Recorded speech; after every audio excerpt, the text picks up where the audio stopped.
This is the Real Estate Guide Success video series. I'm Vance Poindexter. I'm joined here by Ronnie Adams. How you doing, man? Oh, pretty good, pretty good. We're back again. We're back one more time. Yes, we are. Today we're going to talk about a couple property management mishap stories that you had in your experience. Specifically talking about a couple fires. At a couple of your properties, right? So, fire, how to protect yourself when you have these kind of things happen within your real estate investing business. Mm-hmm. Let's talk about the first property incident. Well, what we want to say is that for a real estate investor, a fire is the worst thing that we worry about. It's like, okay, I know I can deal with the tenants. I know I can, I'm going to have problems with maybe putting somebody out where, but what happens if the house burns down? That's the worst feeling. Well, I would say about 7 or 8 years ago, I had that happen. Where I happened to be taking a family. Well, this particular house is right down the street from where my personal house is. So I'm taking a family. We're going to the supermarket or somewhere. And as soon as I pull out onto the main road, and the house happens to be right down the street, or maybe about a mile down the street on the main road, I see a fire truck go by. Woo! I'm like, ooh. Now, when a fire truck goes by in the area where I live, I'm you like, always perk up. Yeah, because I have like maybe 13 homes in that area. Sure, so I was like, oh my goodness. So another one, I was like, all right, I'll pull out on the main road, and you see the smoke off in the day. Oh yeah. So I'm like, okay, that could be like 3-4 miles away, So I'm riding down that. I have the wife and the kids in the car. Now the kids know where that properties are. Sure. So I'm riding a little bit closer. So wait a minute. That looks like this particular development that I have my houses in. So, but that development has 3 courts, and they have like front courts and back courts. Okay. So I'm like,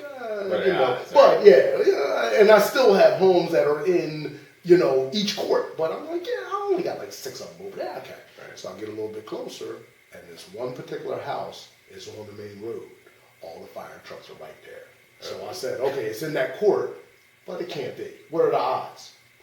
Get right in front of the house, and my kids are like, Dad, ain't that your house? I'm like, oh my God, it's my house. So I take them down to the supermarket. I knew they were going to be there a little while, and I come back. There's like 6 fire trucks. The next door neighbor's house, one of the kids had set a fire inside a closet, playing with matches. Okay. Burnt it down. Next door neighbor's house, not next your door, house. Not my house. But they're townhouses, so the roofs are connected together. They have little firewalls, and the firewalls are just sheetrock. They'll burn a certain amount of hours or whatever. Somehow, something must have happened. These are old ones. The sheetrock wasn't there, so it went right through to my house. So that was the first time. So of course I'm sitting out looking at the house. What do you do? Burning down, stressing. I'm like, oh my goodness, this never happened. This is my worst fear. Right. Now I had another friend who it happened to him too. Okay. So I was like, oh, okay, well. So there's public adjusters already there. Oh, we can help you. Here's our card. Where. So they like insurance. Yes. Okay. So I'm like, okay, I don't want to do that right now. My house is burned down right now. Right.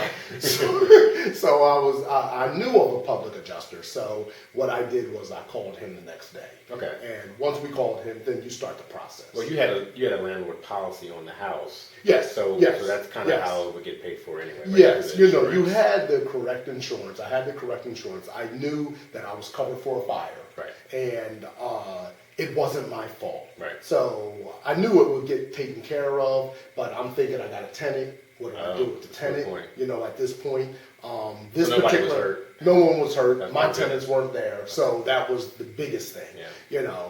And this particular tenant, I happened to rent to her mother, so I knew as well in a different place. That's how I ended up having her. And this is what the relationships, and we always talk about relationships. Sure do, yeah. We have to have relationships with our tenants because we get referrals of good tenants from our tenants. Yes. So we ended up having her, rent one of my other homes after she lived her mother rented for me for a year or so, and then she rented one of my other houses. So she went back to the mom's house for a month or so. While you got things back to order again.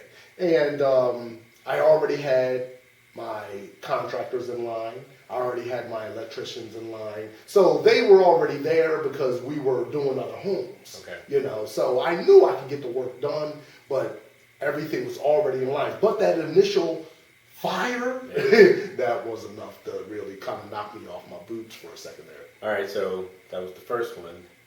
Now, just recently, very recently from this recording, you had another incident. Talk about that. And I guess from this recording, and this should be posted in the next couple of days, let's just say. So 2 weeks ago, and I'm going to say the 18th of August. 2012. 2012. Right.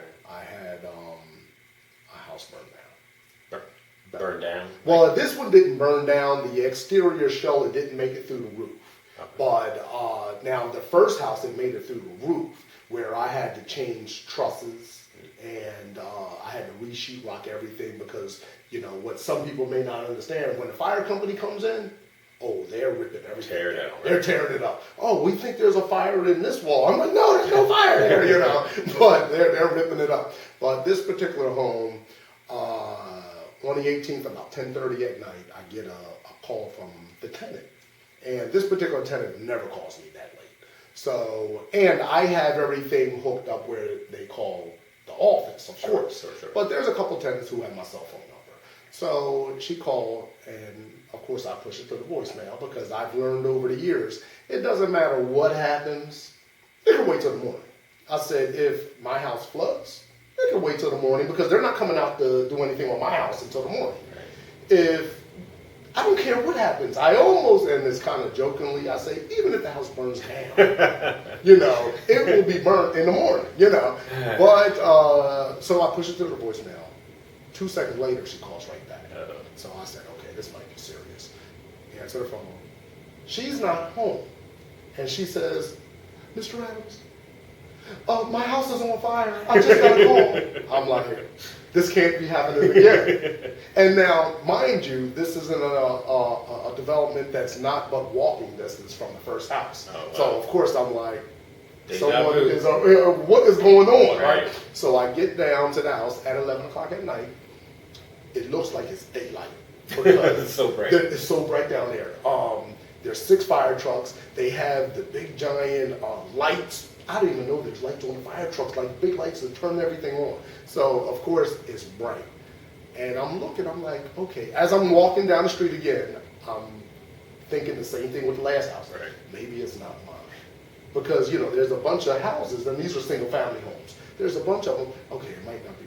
I get there, I'm like, oh, man, yes, it is. Here we go again. So, but I don't see flames flying out the roof. So I'm like, okay, it can't be that bad. What it looks like is a couch was set on fire, but the tenants weren't there, but someone may have broken in, whatever. But it created a lot of damage, you know. So, but how was your stress level this time compared to the the stress level this time was, first time was like a 10, this time was like a 2, because I already been through it. Right. And of course, I already know that I already have, first of all, I've been through it once before, so now you don't have the wow factor, you know. So, but I already have my guys ready to go. Of course, when I'm standing out there, I'm trying to look in because, of course, they don't want to let you in. So I'm looking, trying to see how bad it is. So I'm calling my contractors right then, like, look, you know, 3 weeks.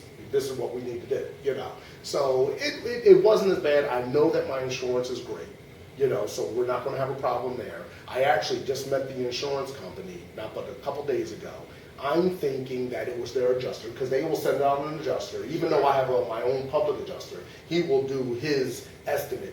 Your insurance company sends out their adjuster. Sure. And I will tell everyone that you need to have a public adjuster, not just calling your insurance company on your own.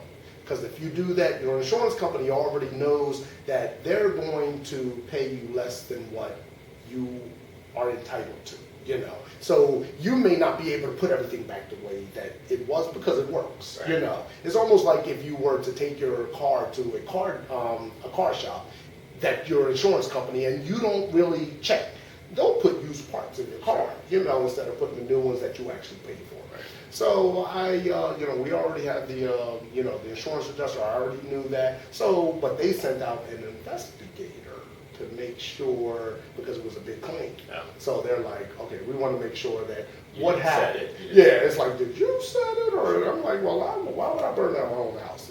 Even though I guess people do that. I'm not burning. It's too much hassle, Right. you know. But that's what ended up happening with that. What about, you also mentioned to me about the permitting, when you start to fix it back up. When you start to fix it back up, because you're looking at extensive damage, so you have electrical plumbing. So you have to go to your city to get your plumbing permits and your electrical permits, and they'll probably want even a CO, which they'll do a overall look of the whole house. You need to tell people what a CO is. Certificate of occupancy. So what they say is, okay, this house has had significant damage. We want to not only look to see that your plumbing is right, we want to see that your electrical is right, but once everything is done, we want to be able to come in and make sure that the house is habitable. And that is your final permit that you have to have. Excellent. You know, so once I get all that done, then the tenant can move right back in. And you're good to go. All right, so let's wrap this up here. What you're trying to say through both of these instances are, you can get through it. You can get through it. You Right? can get If through you have it. the planning up front, You have to have the do it up planning. front. Yes, yes. You have the infrastructure in your business behind you, Yeah. and you can live to rent another day. You right? can live to rent that house another Yeah. day. You know, yeah. So, and we have previous videos and previous articles that we had put out talking about getting your relationships together, getting your team together. We don't just put those things out saying it's just haphazard. We're just You need throwing them. them out there. You actually need them for when a crisis hits. When a crisis hits, I always say hope for the best, but plan for the worst. If you know what you're going to do when the worst happens, then everything else is a whole lot easier. Sounds good. Sounds good. All right, see you next time. All right now.